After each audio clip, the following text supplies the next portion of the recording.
Hello and welcome, future denizens of the earth. This is video log entry number 2. There it is. And I have my tea here. Wonderful. It's mint green tea, you know. I've been telling myself to enjoy the small things in life, and maybe I'll be generally happier. I don't know what I did some things today. I got up this morning. I communicated with my brother and my sister. My sister was wondering about me not responding to her messages. So that was interesting. I guess I do tend to push people away pretty easily. I'm not good at maintaining relationships as of now. My brother's, I kind of feel the same way towards my brother. He wanted to play BG3 today, and I just told him, I'm not really into it as of now. And I think the reason, I don't know, it's kind of hard. When I play with other people, I feel like I have to play like them. Maybe it's like a mechanism of my social harmony function in this head of mine. I don't know. I just want to please people to an extent. Even though he did follow me a lot. He asked me what I wanted to do. I felt pressured. I felt really pressured. Like, what do I want to do? Even in a game, it's difficult for me to make those kinds of decisions. I guess that's why I'm here. I'm trying to discover myself a little bit more by being in a city, having more data to consume, to then be able to make and decipher some kind of construct for my own identity that I see. I can say that I like things, though. I can say that I like things. I like mathematics. I like philosophy. I like analyzing systems to a degree. I enjoy that in physics. I also like computers, I guess. But this is all like systems analysis to a degree. I don't really know how to say it. It's all just generally logical, analytical, and detaching yourself from the reality that we see by creating some kind of language of understanding to then predict what it's going to do in the future, or use those components to build your own world for whatever reason. I mean, you can kind of see that in video games. Video games, we have to understand the real world to then simulate it, to then have some kind of closeness to what the video game is aiming for, I guess. I don't know. It's interesting. Not many people actually make games that are highly dissociated from what reality actually is. I've seen a few things, though. I've seen a few on Steam. What was that? It was like, oh God, I forgot the name. It's kind of like a puzzler. It's a 4-dimensional puzzler. They also have like 5D chess, which is highly abstract. I never tried understanding it. It seems fun, though. I think I could see myself doing that in the future. Probably not. It seems difficult. Difficulty. Another issue of mine. Never been able to kind of persevere through hard times. That's why I never finished anything, I think. I was interested in embedded systems for a while. I had fun. I got myself a microcontroller. Well, 2 actually. One is a TM4C123GXL. And then the other one is an STM32 something. I forgot the name. The other one's easier to remember. So, anyways, they're both ARM microcontrollers. Kind of interesting stuff. I think they're both 32-bit systems. Or microprocessors. I guess you can think of it like that. For instructions and whatnot. I didn't know what to do with it, right? I have this general tinkering mindset, but sometimes I just like understanding systems and not really building new systems out of those systems, if that kind of makes sense. I'm looking at the fundamentals, kind of like physics, I guess. That's why I like physics a lot. Because it's more simplified and I can understand things deeply and then interconnect them into the world that I see as of now. And then also translate them into other aspects of my life through first principles, kind of like what Elon Musk has said about those things. That's why I also like philosophy. Simplistic, right? Simplistic, clean, logical, clear cut. There's no room for ambiguousness. But I think ambiguity is really nice, though. It adds some kind of under beauty to something, right? The multiple translations that could occur in a system. Like, if I could give, like just art in general, I guess you can look at like Rembrandt's art. You can also look at the abstract art that we see in the modern era. And it seems like there's some kind of beauty to it, just due to the fact that it's ambiguous. I don't know. I don't really know what beauty is. I can't remember the last time I really felt like something was beautiful. Last time I actually mentioned something being beautiful actually was it 2 days ago? I texted my dad about the difference machine that was made by Charles Babbage. I'm not sure if people know about that, but I believe it's like through calculating polynomials with lower coefficients. I don't know.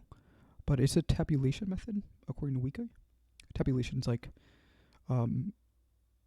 tables, right? Like rows and columns.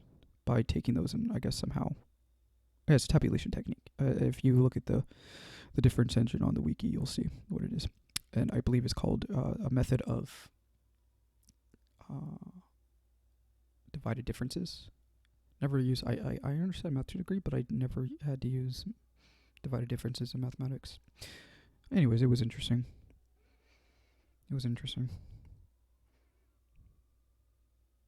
Yeah, beauty. What else was I thinking about? Yes. Building my identity. That's kind of hard, though. That is really difficult, building your identity. I think the reason why I didn't have one is because I threw it away. For who, you ask? I know. I am, I guess, a rather selfless human being. I don't know why I'm not self-centered. I don't know why I ended up like this. I'm just a pleaser, sort of. I don't know exactly.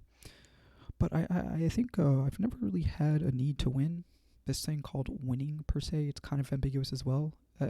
Again, you can kind of look at winning as something that is constructed by humanity, or humans, us. It's an abstract term that we have decided to impose in a system. And then by these rules of the system, there's a way of winning in that given system. And those are used through calculational methods. Maybe I just don't have a great calculator. I don't get into the details that much. I think other people are better than me. I'm more of a big thinker. I tend to zoom out quite a bit. That's why I like math. Math is fun. I like the exploratory process. And then creating those fundamental principles, but not using them. That's probably the reason why you don't like video games. Because, not video games, but games in general, and having to win per se. Because you need to use those fundamental principles to then create some kind of structure to win. Whatever that means, to win. Yeah. I don't know. Just thoughts. Anyways, yeah, I was kind of going on a tangent there. What was I talking about? Was it about me having a lack of winning? I mean, logically, you can just say that,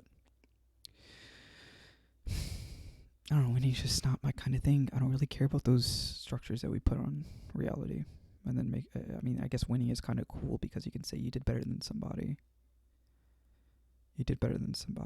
It's relatively speaking. I guess when you say you did better than somebody, you've won this many times, and therefore you won this many times against this person, like a ratio kind of thing going on. You can create like in chess, like an ELL system. And then that could be used as a reference towards other humans and say, yeah, this human's really good at this. Why do they have an ELO system for philosophy? Just kidding.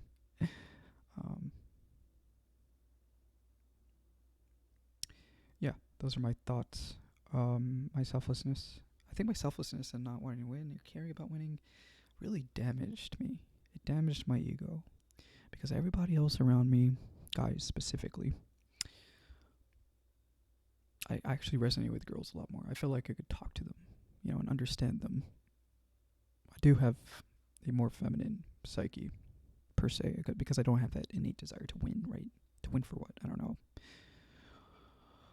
Probably a biological mechanism in which we want to win because that'll enhance our chances of reproducing, most likely. Just never felt that. That really damaged my psyche because society saw me as a guy. It's like, you should be winning more. And the guys who saw me as incompetent due to the fact of my not needing to win. They just kept bashing me with those horrible words. Like, call me an idiot, absent-minded, because I couldn't focus on anything. And then now I've come to the realization that this is who I've always been. And now I have to kind of just accept the fact that this is me. I don't care about winning. So I guess people would then look at it like, okay, yeah, you can just compete with yourself. Growth mindset, right? Doing better than what you did before. Not really focus on the rest of the people. Because all in all, it's all kind of relative. It's cool that you can be better than other people. And say, yeah, I'm a pretty cool human being at this one specific thing. That's interesting, I guess. Yeah. Yeah, I think my last vlog that I had, I talked about integration with society. And, well, due to my fact of not wanting to, or really caring about winning, is I am not meant to be a CEO. I probably will never have a business. I'm not 100% sure. Maybe I will. I don't know. But it's easier to work with other people, work for other people, because I don't really know what I want, right? Other people do. They have this structure of what's right for the world, and they think, well, I mean, it kind of depends. Businesses, it kind of bifurcates into two. The businesses that are selfish, of course, and the ones that are less selfish and less centric towards monetization and the underpinnings of capitalism and helping others instead. Yeah, I would want to work with a nonprofit probably. And what? I'm not sure.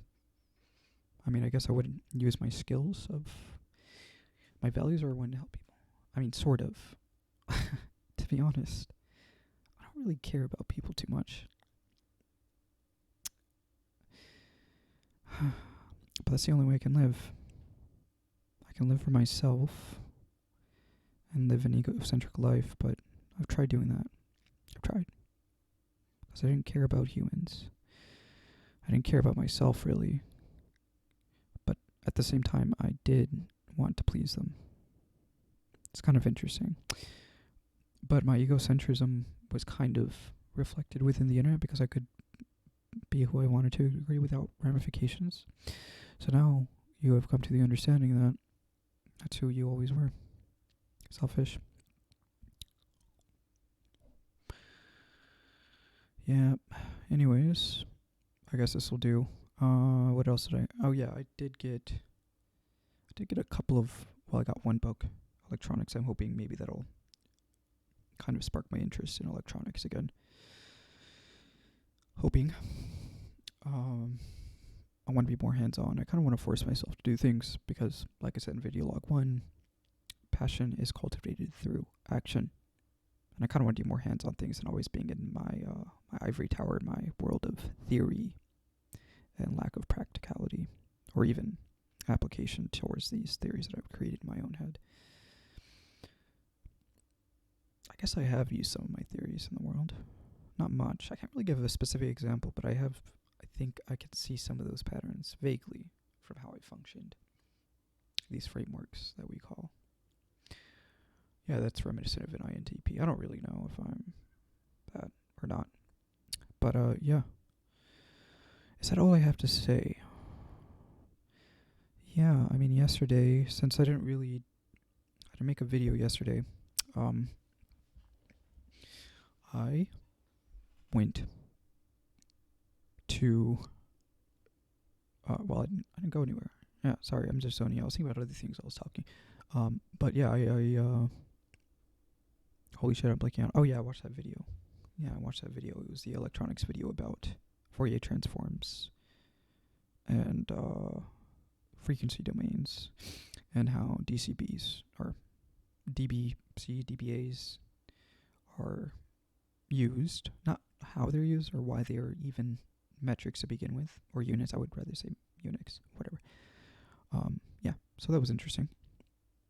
That's a thought for another video. I'm probably going to forget about that, to be honest. Maybe I'll write it down and we can talk about it later. Yeah, alright. See ya. James out.